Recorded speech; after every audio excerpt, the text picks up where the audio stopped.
AETCM, the Emergency Medicine Channel. Today, Dr. Shazia will be presenting a case on DVT. A 72-year-old female came to ER with complaints of pain and swelling in the left lower limb calf since 3 days. On initial 10-second assessments, airway patent, no pooling of secretions, breathing respiratory rate 12 per minute, saturation 98% in room air, circulation BP 140/80, pulse rate 80 beats per minute, disability GCS E4 V5 MSIS, exposure temperature afebrile. Adjuvants to primary survey, CBC plus CRP was done. So this patient, we have a 72-year-old female with lower limb pain. Only pain is there. Unilateral. Okay. CBC CRP, hemoglobin 11.3, CRP 14.78, total leukocyte count 7.01. So why did you do a CBC CRP in this patient? What? To rule out any infection, cellulitis. Cellulitis, okay. A patient presented to ER with pain and swelling in the... So when we have a patient coming with pain, first we'll have to ask for the pain score in the initial survey. So if we have a prior diagnosis, we can go behind the adjuncts to primary survey like that. If only history is pain and swelling, then we can initially in the initial survey itself, we'll have to ask for a pain score. Pain score, why we have to ask initially? To give an analgesic and reassess the pain. Okay, so pain score should be asked and pain should be addressed. That is one of the important thing. And another thing is that if this patient is already diagnosed as something like a DVT or something, in that scenario we will have to look for any tachycardia or any desaturation. Why? Pulmonary embolism. Pulmonary embolism. Okay. And if this patient is having, and along with that, if the patient is, we are suspecting some cellulitis or necrotizing fasciitis, in that case also, we will have to look for tachycardia, hypotension and all, because that can be a sepsis induced hypotension, septic shock, that should be suspected. Okay. Like that you need to evaluate. Okay. History, ma'am. Patient presented to ER with pain and swelling in the left lower limb calf since 3 days. Pain was increasing with movements and touch. She's a known case of dyslipidemia, not on any medications. A patient had underwent femoral neck fixation surgery under spinal and epidural anesthesia 10 days back, and following which she had an history of immobilization for 10 days, ma'am. Now, there was no history of trauma, previous history of DVT or smoking, varicose vein or hormonal therapy. There was no shortness of breath or cough. Okay, so any differential diagnosis you got from that? We can rule out yeah. So what all? So from this history, what were your impressions regarding the patient? Patient is having pain and swelling following a surgery and immobilization. So it can be DVT. Then chronic venous insufficiency, unlikely to present with pain. Usually they will have a little bit more chronic history of swelling and these things.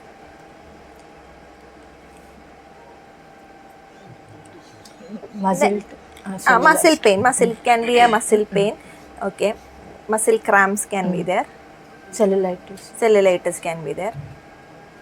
Then lymphedema can be there, or any ruptured Baker's cyst or anything also can come with. So these can be the differential diagnosis. So you can also ask for any trauma. Sometimes it can be a trauma or fracture that might be causing this one. Okay. On examination, there was mild edema compared to the right leg. There were no redness, no rise in temperature. Distal pulses were felt.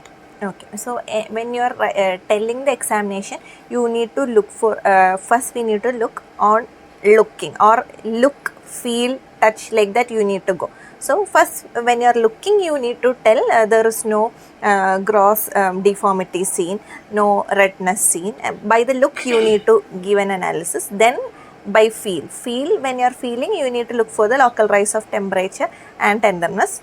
Then you'll have to look for the in case of any further any other suspicions you are having, you need to look for any special test or anything you are planning to do. So in this patient we won't be doing much special test if you are clinically suspecting a DVT, because we don't want the thrombus to spread. So that, and then you will have to also have, as you mentioned, distal pulse also should be mentioned. Okay. Systemic examination, CVS, S1, S2 was heard. CNS, oriented, no focal neural deficits. RS, air entry was equal and bilateral. GI, abdomen was soft and non-tender. Okay. Further investigation, we had sent venous Doppler of both the limbs, and the report was it showed DVT involving left leg, right soleal veins and posterior tibial veins. Okay. So if you are, why did you suspect DVT in this patient?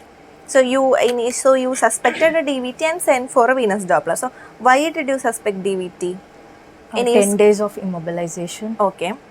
And past trauma, femoral neck fixation. Fixation is there, and also swelling is there. So in ER we will be screening the patient and we will be giving a score, well score. So was that calculated?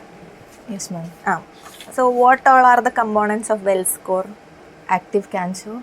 If there was any immobilization since 3 days, any paralysis, paresthesia or cast was there. Application. Or if there was any tenderness in the deep venous system, if there was any calf swelling, pedal edema, swelling, pedal edema, immobilization. If the edema is more than 3 centimeter than the other leg, and any differentials unlikely is -2. So we will have a well score. So it is having 10 points. Out of that we will have to, if any, all the points will have one score each, and if the patient is having previous history of DVT also, that will come as a score of 1. If we are suspecting any other diagnosis other than DVT, we will have to reduce the score to -2. So every component of the score is having one point each, and if you are not suspecting anything else, it will be -2. Okay, so this patient, so totally it is having 10 compartments, 8, 1 and the last one is -2. Okay. So that will be done in case of a suspicious DVT patients. We need to do the well score, and when will you tell the score is significant?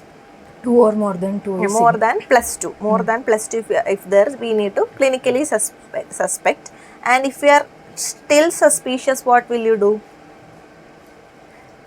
We'll get a venous. One thing you can do is a D-dimer test.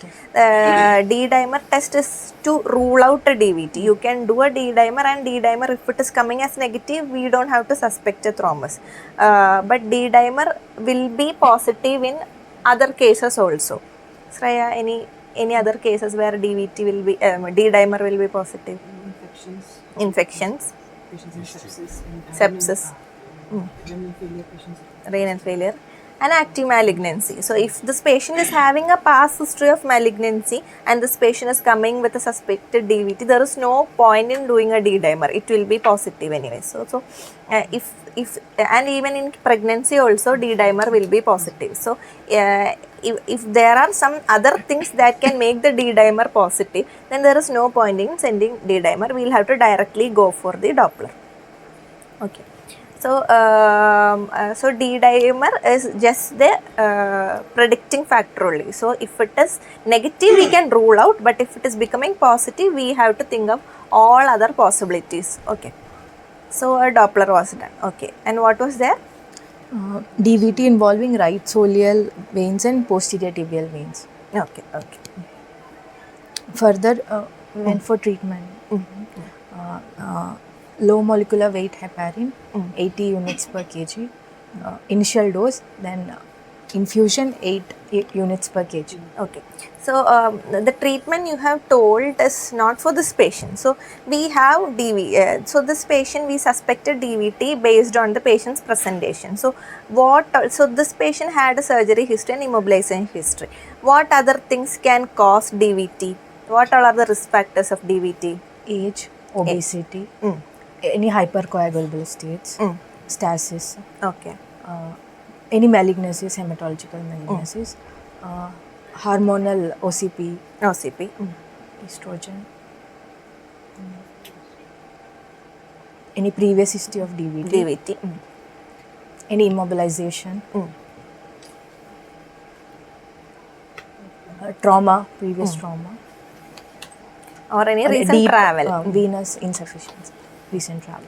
Any recent travel and immobilization, any surgeries more than 3 hours, or any immobilization more than 3 days, or any pregnancy postpartum conditions. High estrogen states also can cause DVT. Okay, so when a patient comes like this, we need to find out the risk factors. Okay, so if any risk factors are found out, this patient clearly has this one.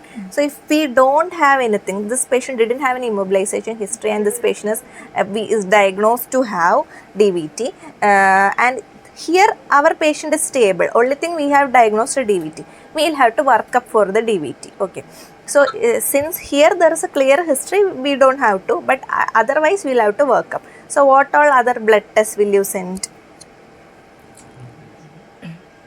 Any other tests will you send? Test or imaging? Anybody? Coagulation profile. If patient is not a previously diagnosed case of any procoagulation state, we will have to send for a coagulation profile. Then any autoimmune condition. Autoimmune condition workup should be done. It's a pregnant female apply should be considered. So from basic things, we will be from here we will be looking the CBC. What all things we need to see? Polycythemia. HB to look for polycythemia. Also, if we need to look for anemia also, because if we are planning to start on any anticoagulation or anything, if anemia is there, that will again worsen the anemia. So we need to rule out a polycythemia and an anemia. Then platelet value. Thrombocytosis should be looked for, because that is a procoagulant state, and thrombocytopenia also before starting heparin. Okay. Then renal functions, because renal functions, depending on the renal function only, we will be able to start on an anticoagulation. So we can start low molecular weight heparin and all if the patient is having a normal renal function. Otherwise we can only give heparin. Okay. Then as you told, the coagulation factors. Then if the patient doesn't have any previous history of DVT, or if the patient is not at all having any risk factors, then we'll have to work up what has caused any undiagnosed malignancy, if anything is there or not. Like if the patient is a female patient, we need to do an ultrasound of the pelvis region to look for any gynec malignancy, ovarian malignancy or something like that, and also chest X-ray. Okay? These things should be evaluated, and the malignancy workup also should be done if the coagulation, if the patient is not in any procoagulant state. Okay. And this patient, we have here, this patient is having soleal and posterior tibial vein, there is DVT. So is it a distal DVT or proximal DVT? Distal DVT. When will you call it as distal? It's involving popliteal, anterior or posterior tibial vein. From popliteal, femoral, iliac veins, all these are proximal. From popliteal upwards, it is proximal. Below that, it is considered as distal. So if the patient, this patient is a distal DVT patient, when the patient presented to us, patient is stable. So in this patient, we don't have to start on heparin infusion. The dose you have mentioned about heparin is actually a heparin infusion, which we start for an unstable patient. So this patient doesn't require a heparin infusion. This patient is having pain and symptoms. So symptom is there. So we can start on heparin, subcutaneous dose can be given. No need of an infusion as such for this patient. Okay. So in distal DVT, we will look for symptom. If the patient is having significant symptoms, then we will go for the management like anticoagulation. Whereas if this patient is not having any symptoms and we have diagnosed it somehow, some other way, then what can be done? We can just look for the other worsening things. Like, so this patient if the patient is not having symptoms, we need to look for anything that can worsen the DVT, like a previous history of DVT, or is it extending upwards, anything that can extend it upwards, or a DVT more than 5 centimeter or more than 7 mm thickness. The thrombus, if it is more than 5 centimeter or more than 7 millimeter thickness, that these things can worsen the patient's DVT and cause a pulmonary embolism. So if at all anything is there that can contributing to the worsening of this patients, like a pregnancy or any other active malignancy, in that case also we will have to treat the patient. Okay. We'll have to either opt for an anticoagulation, or if the patient is having very high risk of bleeding, then we'll have to plan on putting IVC filter. So that depends on the patient's presentation. Okay. And whereas in proximal DVT, what will you do? Proximal DVT, anyway, we will have to treat. Proximal DVT is having higher risk of pulmonary embolism. So, distal, this thing we can wait, evaluate, and then manage, and we can repeat and see whether it is worsening or not. But proximal, anyways, requires treatment. Okay. So, if the proximal DVT patient is having any symptoms of ischemia, like any cyanosis, or if the distal pulse, everything is getting absent, or if the patient is if at all you are suspecting any risk of ischemia, such patient we will have to plan on a thrombolysis. Thrombolysis is catheter based thrombolysis, not our IV direct thrombolysis. Catheter line we need to place, and direct thrombolysis, thrombolytic agent should be done given through the vein. That is if there is any features of ischemia. Otherwise, we can plan on, if the patient is unstable, we will have to give IV heparin. That is the dose which you have mentioned, that is 80 units per kg bolus dose, followed by 18 units per kg per hour infusion to titrate the APTT between 55 to 65. That is a patient who is progressing. So even though if we have done the procedure, intravascular thrombolysis is done, we will have to continue this anticoagulation infusion, so that we will be maintaining that high APTT level, and we will be treating that one. Okay. Or all other patient we will be starting on this thing. So if at all we are having any patients here who is having a high risk of DVT, what is the prophylactic drug which you can give? Clexane can be given, or heparin can be given. So all patients who before onset of DVT itself, you can give a preventive medicine. So if the patient is having renal failure, we will give heparin, otherwise you can give Clexane. So what is the preventive dose of Clexane and heparin? 1 unit per kg, 0.6 ml. No, 0.6 ml. So if it is a Clexane, that means low molecular weight heparin, you can give 1 mg per kg dose as an OD dose. If the patient is going to DVT, you can give it as a BD dose. Whereas heparin, the dose is 5000 international units subcutaneous, we can give BD or TAD. That is the prevention dose. Okay. And then treatment, here we are mentioning about this thing. So proximal DVT, if there is any chance of ischemia, we will be thrombolizing and followed by heparin infusion. Distal, if the patient is not having any symptoms of ischemia, then we will have to plan on doing giving direct oral anticoagulation. So what in a hospital, what will you start if the patient is admitted in the hospital, not hemodynamically unstable, stable patient, we can start on heparin treatment. Then along with that, heparin or Clexane. Along with that, warfarin. Any other warfarin, that is an oral agent. So will you start both together? Yes, we will have to start both together. So initially heparin will help, then if you are giving warfarin, it will take another 2 to 3 days to start acting. So we will have to do the bridging therapy, and then we will have to slowly switch only to oral therapy. Okay. What other agent can you start other than warfarin?